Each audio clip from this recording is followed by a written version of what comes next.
دادو کی جدہ شاہ مارکیٹ میں shopping centre کی ملکیت کے تنازع نے سنگین رخ اختیار کر لیا ہے۔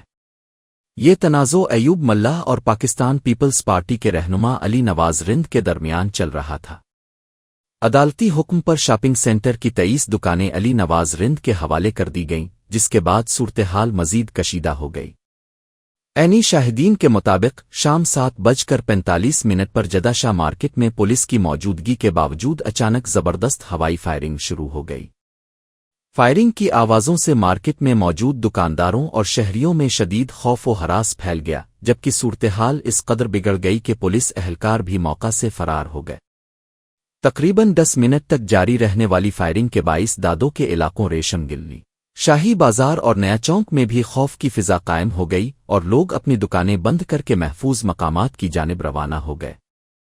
فائرنگ کے واقعے کے بعد رند برادری کے افراد، جن میں لیاقت علی، علی اکبر، اعجاز، حبیب اللہ، اسلم اور دیگر شامل تھے، نے دادو پریس کلب کے سامنے احتجاجی مظاہرہ کیا۔ مظاہرین نے ایوب ملہ برادری اور پولیس کے خلاف شدید نعرے بازی کی۔ احتجاج کرنے والوں کا کہنا تھا کہ ڈی ایس پی سٹی دادو نے رند برادری سے لائسنس یافتہ اسلحہ چھین لیا ہے، جبکہ ملوہ برادری کے افراد کے پاس ہتھیار موجود ہیں اور وہ کھلے عام فائرنگ کر رہے ہیں۔